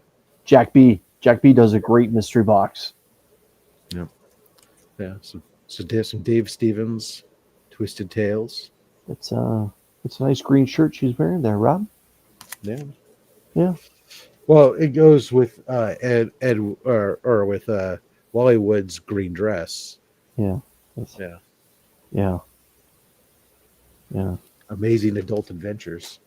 Amazing. Dave Stevens, some Alien Did, uh, World. Did you go down a little wormhole today, Rob? I buy what comes to me, man. There was a guy who had a collection that had that stuff, man. It was great. Oh. Now, how far along are you with Strange Adventures, sir? To be honest, this is only my 3rd issue below 100. Oh, okay. Okay. Yeah, I'd been working on Mystery in Space, but Strange Adventures was one I'd pick up as they came in, I'd hold on to them type of thing. But most of them were above issue 100. The only issue I think I have like an issue 90, and then I have issue 1, and so yeah, this issue 10. I think I know that issue 9 is the first appearance of Captain Comet, so I'm going to assume this is the second appearance of Captain Comet. But anyways, yeah, it's a cool cover. I like that, and then I was able to bundle it along with this one here is Flying Saucers Oh, Avon book. Now, from my perspective, Rob, it looks good. I can see some of the corners are kind of rounded. How is the spine? The spine's intact. Yeah, it's just it's basically it's like there. It's an Avon book, man. It's it's like an old marble. It's just it's got some wear and some love. They got it. They got him down as like he's got it down as like a 4.0. Okay. And then of course, yeah. Then there was the Tomb of Terror. So I packaged all three of those together. Okay. It was just one guy. It's actually the name of his like booth is like it's like the anti-Rob booth, and that it's called Raw Books is the name of the the booth. Ironically, yes, he does have some slabs there, but not a lot. He says every once in a while he gets them in, but he tries to move them on as quick as he can because he doesn't like slabs. But he had, when I walked up to the booth, I was looking across the table. They always have those tables out front in this vast cavern of space, and then the wall book, and like you're supposed to be able to read, Yeah. from across. And so I'm like looking 8 to 10 feet away. Yeah. So I'm looking, and immediately I noticed there's like 3 racks of 1950s, 60s, sci-fi stuff and horror stuff, and EC and all bunch of stuff. I mean, rows of weird science and stuff, and I'm just like, oh wow. And he's like, look, you come on back if you like. I'm okay. So I come around and go in there, and I get down on my knees so I can start looking at the bottom row. And he's like, you want a chair? And I'm like, well, no, don't give me a chair. I'll sit down and I'll never get back up. But yeah, it was like, I sit there going with him, and it's like back and forth, and it's like, well, what am I going to do? It's like I said, I don't know what to do. I want them all, but I can't get them all. I said, so I'm trying to decide between 2 or 3, to pick up to put a little bundle together. And he's like, I'll make you a good deal. So he ended up giving me like 25% off what he was asking, which was, and he wasn't asking anything too bad. So it turned out to be a pretty good deal. The best deal though is a different book that I got that I won't talk about right now. Oh, okay. Yeah. All right. It sounded like my kind of booth when you said you had hardly any slabs and it was all raws. So yeah. Oh, actually, you'd love it because it was he has a Tate. He's a regular now over at Berkeley, so you can go check him out at the Berkeley show. I've run into him the first time I ran into him there, and remember he was showing me his Buck Rogers books, and I said, yeah. Or once we talk about sci-fi, he's like, oh yeah, I got these Buck Rogers over here. I said, yeah, I've seen your Buck Rogers books before. I appreciate it. Thanks. It's like he's got Buck Rogers books that I already have or aren't as good, or he's the couple that he had that were that I don't have were like in really poor condition, but he's got a mix of stuff that's poor and stuff that's really good. And that's what happens with these old books. As Scott can tell you, right? Sometimes you buy a lot, you got some stuff that's almost good for parts, like a parts car, almost parts book. But then you got some books that you go, ooh, what a diamond in the rough that was. Frankenstein books. Yeah.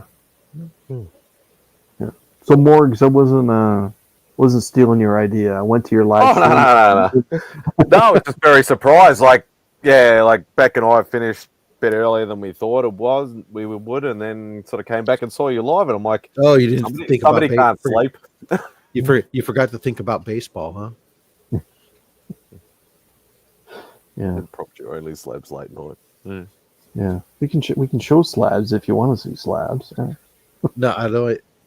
All the slabs I have around here right now are pretty much the ones that are for tomorrow's. Okay. Mail call. No, not the mail call. No. Tomorrow's something different. But Morgs, what have you picked up lately that you got close by? Well, I'm at Beck's, so obviously not much. Oh, okay. Or anything. I think only just just some. She did pick up our standing order, but it's nothing exciting. It's all just A cover stuff for runs, Okay. pretty much. It's just your. Oh, radioactive. Okay. Yeah, so obviously I'm not a reader, so like, and what our comic shop does is literally if a new title comes out and it's Spider-Man orientated, or it's Spawn orientated, they'll just literally put it in the pull box, and if we want it, we take it. If we don't, they just put it back on the shelf. Oh, okay. So obviously keeping up my amazing run. Now, how are you enjoying this particular volume? I don't read, so that that's always a null and void, a null and void question with me. I like, to be perfectly honest, I'd love to get back to it, but I haven't. Like, the sheer volume of books that I have not read that I physically own is ridiculous. Like, when I heavily got back into it, I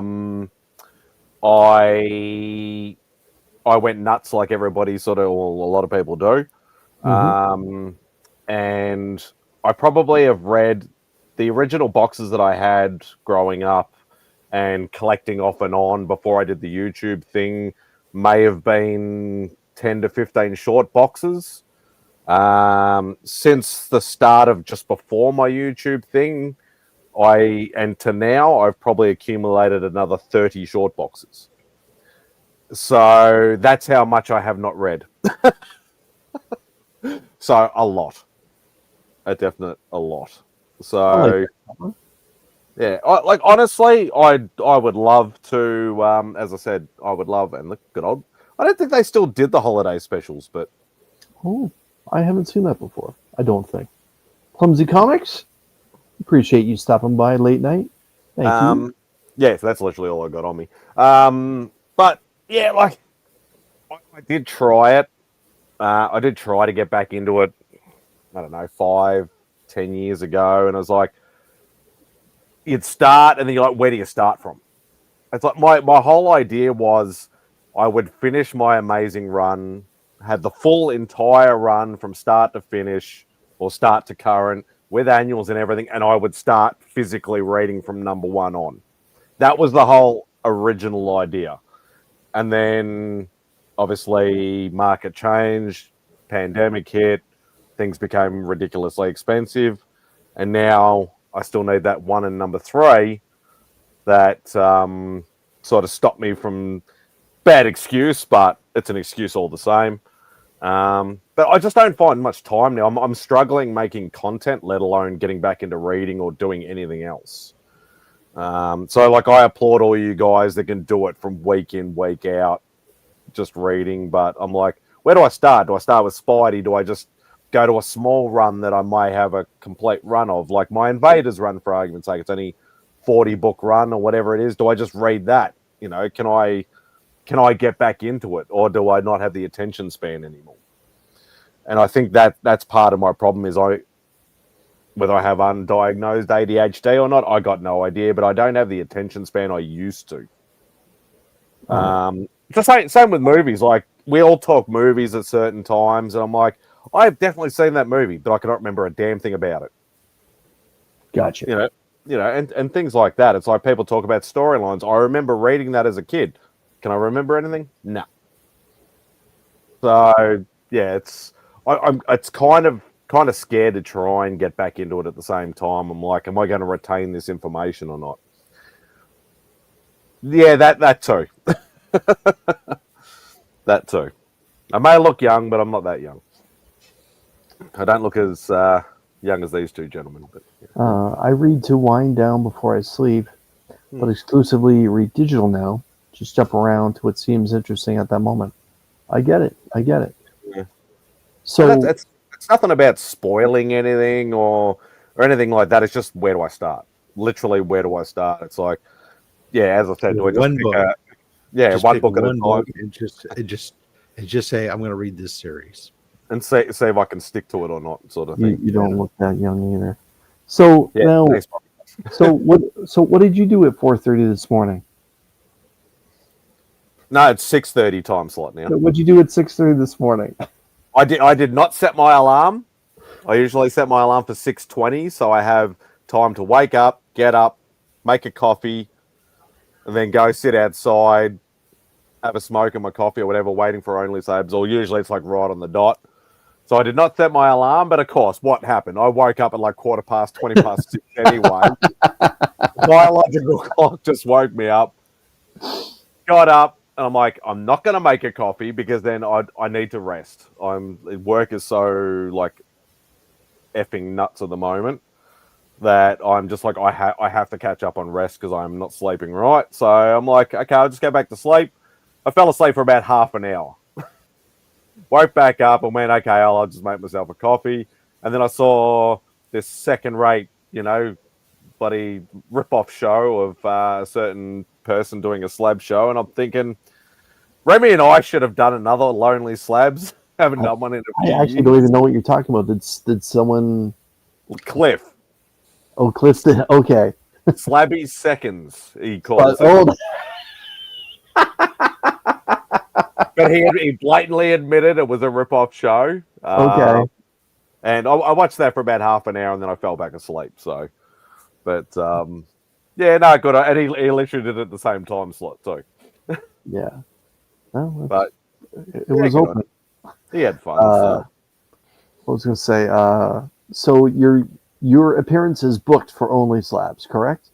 February 7th, I Okay. believe. Is the date. And how many slabs are you showing up with? And is there potential for your number to grow between now and then?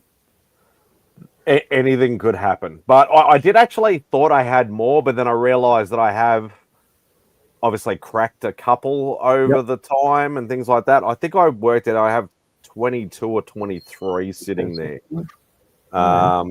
Which, yeah, I thought I had almost 30, but obviously, yeah, probably a few have been cracked and stuff. And I gave one away. That was the inner pack that I won from Rob from C3 2 years ago or 3 years ago.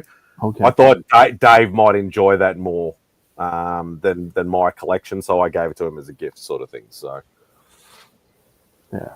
But yeah, and I think to be perfectly honest, if anybody has been watching my channel for long enough, they've probably seen everything anyway. But obviously, a lot of the Only Slabs people may not necessarily be subscribed to me and have other people's slabs. He has enough. He has. I have enough of my own, Clumsy. He has enough to qualify. Yeah. So, but in saying that, the majority of them have either come from other people or C3. Because what I bought, I think it was 11, Rob, 11 or 12 or something like that this year. I think I bought 1 or 2 last year and maybe 1 or 2 the previous year. And it was more just like everybody knows, if you've been around Comics Curing Cancer long enough, you get caught up in the hype and the auction scene and everything. Like, you get excited, like, yeah, fuck it, let's just go for it. And you just end up buying a lot of stuff. Therefore, a 22-pound or 10-kilo box rocks up at your door. So I know that you are a faithful watcher of Only Slabs, and some people that are hanging out in the chat right now with us are as well. So my question to you about your appearance, because you watch the show week in and week out, and for those that are hanging out with us, you probably should know the answer. I'm going to ask Morgs right now is, are you bringing the book that is most commonly showed on Only Slabs? I don't think I have any of the most commonly shown books. I have a lot of common books, like just run filler type books in slabs. Okay. But I do not have like the number one most shown book in the history of Only Slabs, which is either 181, ASM 300, Spider-Man 1, or what's the other one? You'd think he would know by now. Yeah, but there's a few though. Like I listen, like the amount of times that I've been watching since the previous aforementioned slab update. Yeah, and every time it shows up, Rob and I make a joke about Same the book. joke. the same damn joke about that book because it's There you go. There goes my attention span. the number one most shown book. Spawn 1? No, Spawn 1's It's not not the Spawn 1. No. 'Cause Spawn I know- 1 doesn't show up as often as you would think it does. No, definitely not. It's a first appearance. It's actually a couple first appearance. True.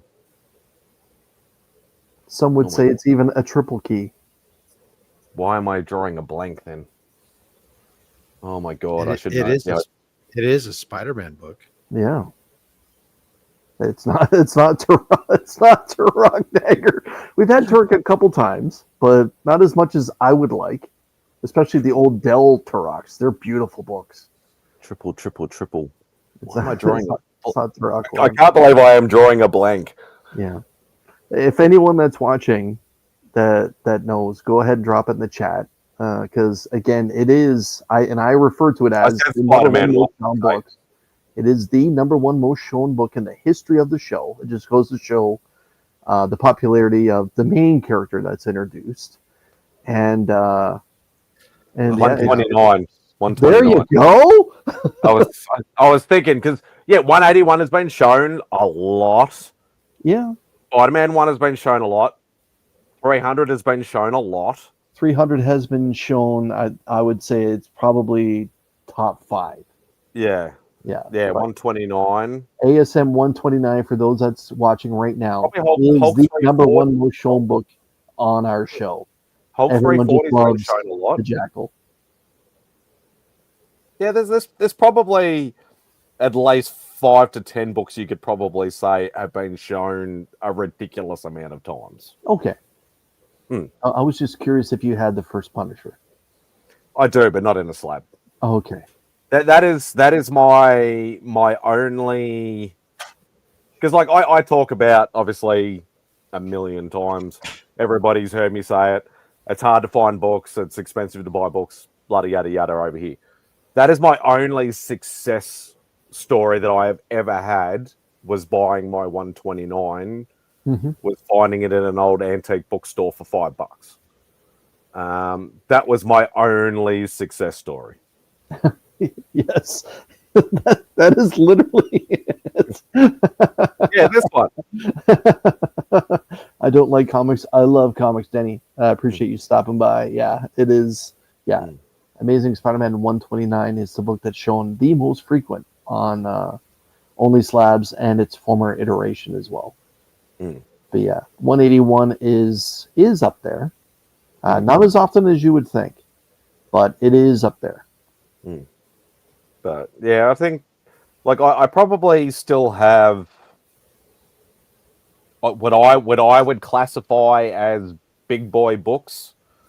Probably 4 or 5 in there that are still slabbed, but everything else is pretty much the stuff that I've picked off, as I said, from C3 or things like that. So, but yeah, just tune in February 7th and you'll see them. I am holding back my temptation to do anything crazy until then. As I did mention to Rob earlier, because obviously, Simon and I have known each other for a very, very long time. We, talk quite often. And I did take all the stuff out of the big box that Rob sent me, and I put all the slabs that I own in that box. So they're all sitting there ready to rock and roll. Mm-hmm. And, counted them all up and stuff like that. And I sent the picture to Simon saying #slab guy, as a joke sort of thing, because he's #everything guy. And all I get was, is this for only slabs or for a weekend of devastation?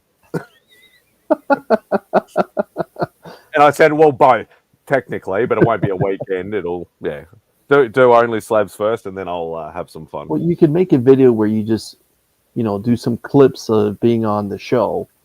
And then, like, I showed this book and show a little clip of you showing it, and then, freeing it from jail.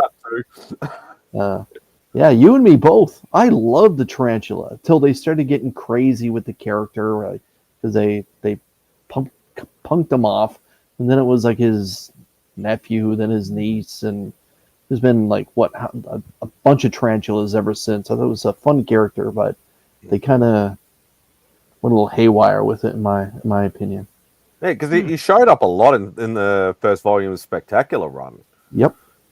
Quite a few, and that's why like because I have the entire Spectacular Volume 1 run and web, because I got to that point when I was younger where I was like, I'm on retail wages, I cannot afford to be buying these, like, you know, back then buying a 129 or anything like that was like a couple $100 books, even over here, and it's like I can't afford that on, you know, $8, $9 an hour retail wages. So I started I thought my ASM went on hold, except for the new books that were coming out at the time. And then I went to Spectacular and Web, and even over here, found them quite easily to be able to complete those sort of runs. So, yeah, but they're fun. They're still fun runs, you know, because I think I did actually ended up reading both of those back in the day. So, and a lot of B grade, C grade villains that, you know, have first appearances that I actually love just as much as the A grade ones.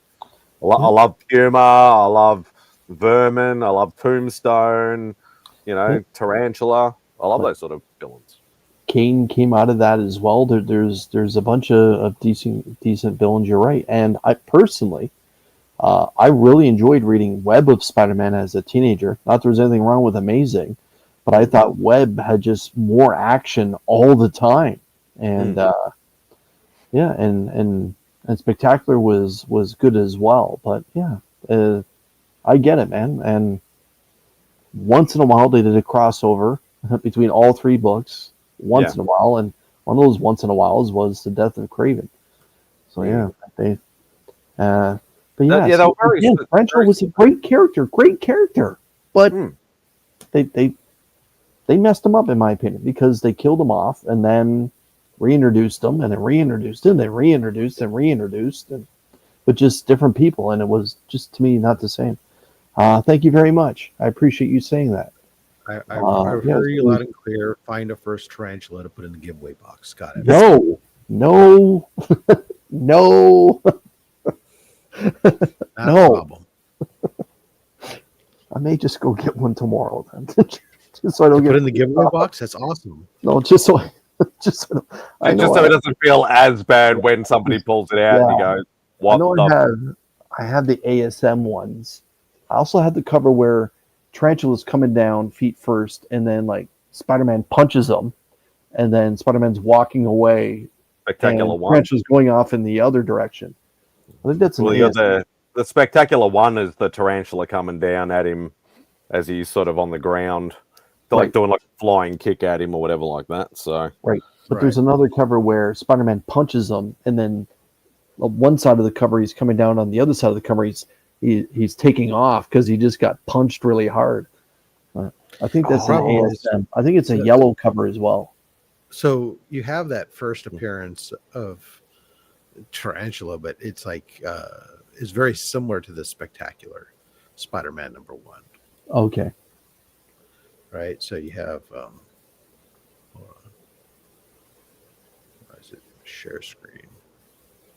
God damn it. Oh, is it the one with it's got like shadow forms, like almost like phasing forms?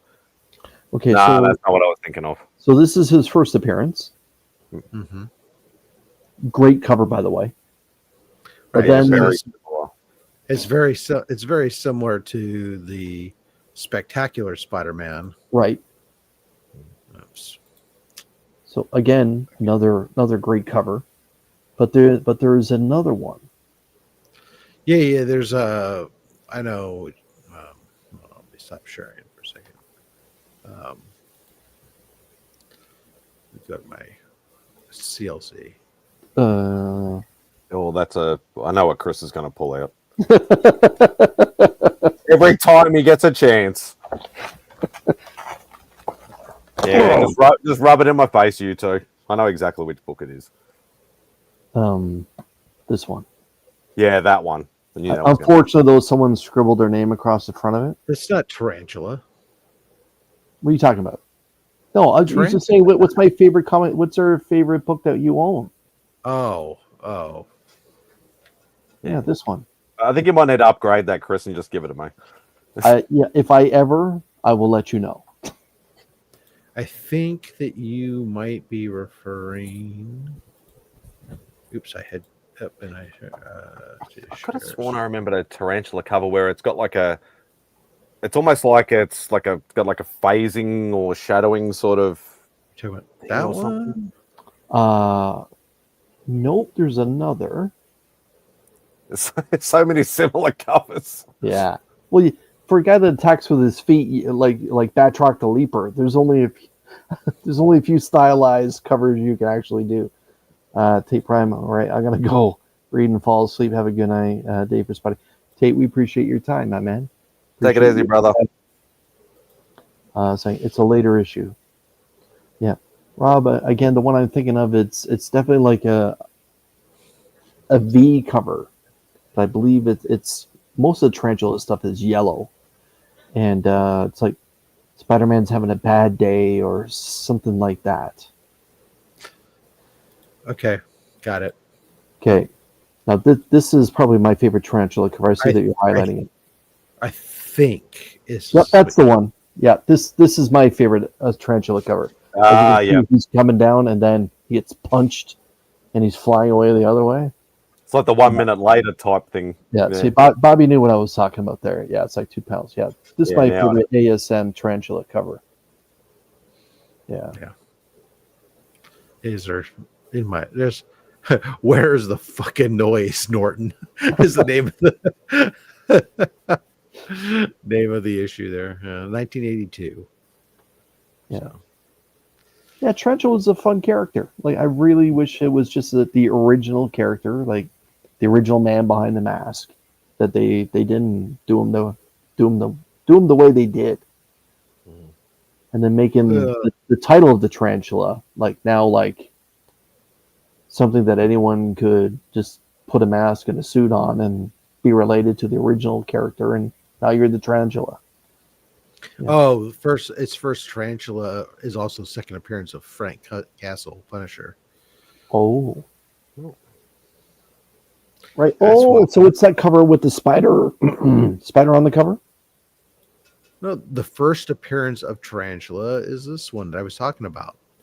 This is the second appearance of Frank Castle, the Punisher? Yes. That's not the cover I was thinking about then. No, I was thinking of the like it's a black spider with different faces inside of the spider. I was thinking of the team up book. Oh no, that's third appearance. Yeah, this is Danny first saying, appearance of Tarantula, second appearance of Punisher. wow. I don't like comics. I love comics. My special comic is Superman #1. No cover, but I don't care. It's an amazing comic book. Great part of history. That's totally fair. Yeah. Yeah. You win, Danny. You win. Yeah, I don't even know what. Like I know most of the books that I spent the most money on, and maybe that is part of the journey. Is like, you know, paying off something. What, you know, you've got it, but you don't have it, and you know, organizing it, and you know, the whole journey of just getting that particular book. Like I know I did that with Tomb of Dracula 10. I did that with Spotlight 5. And a few other books, but yeah, I don't know. Maybe the first ever slab I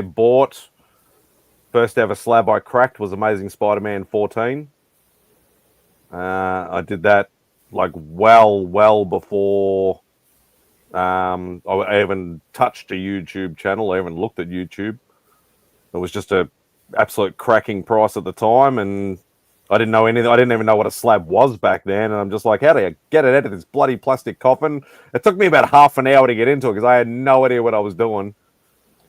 Had bloody screwdrivers and digging at it and stabbing at it and bloody all sorts of things. But yeah, I ended up getting it out. You didn't know it only took 10 seconds to crack open. Yeah, exactly.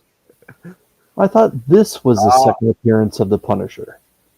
Might be second cover appearance, but actually, I thought that was the same.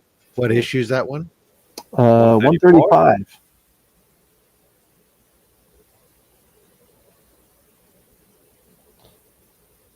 Yeah. 135. Unless 134 is like a cameo. Because when I typed into Google second appearance of the Punisher, the Tarantula book did come up, Mm-hmm. and but 135, which I thought was the second appearance. That's why I said the one with the black spider on the cover with all the faces inside of it. Yeah, CLZ says second appearance of the Punisher. I don't know. It's second it's. appearance. I think when you look at, so there's like sometimes it's listed as debated or something, but Yeah.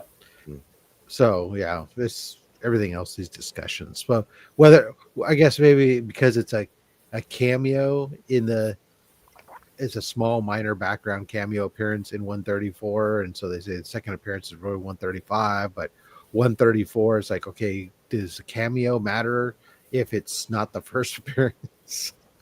No, who cares? Just get them all. Yeah. Yeah, exactly. That's the right answer. Although I don't have 135, Hmm. apparently, according to my CLZ. I thought I had that cover, Yeah. but apparently I don't, I'll get one for Unless- yourself and one for the giveaway bin. unless it's not scanned. Yeah. Well, I'd like to thank both of you for joining me tonight, guys. I'm going to wrap it up, and I'd like to thank everyone that's been hanging out in the chat. Appreciate everyone for just this impromptu live. And E-Man, we appreciate you stopping by, E. We've been doing it for a couple hours. But, well, E, I heard that you had some fun.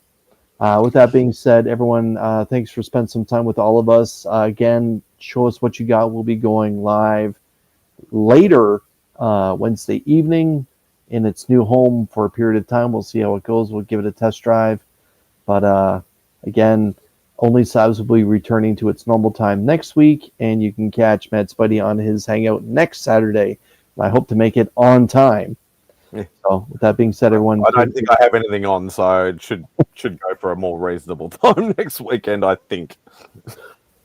everyone, thanks. Stay safe out there. Have a great weekend. So with that being said, be good, do good, God bless, and go Bills.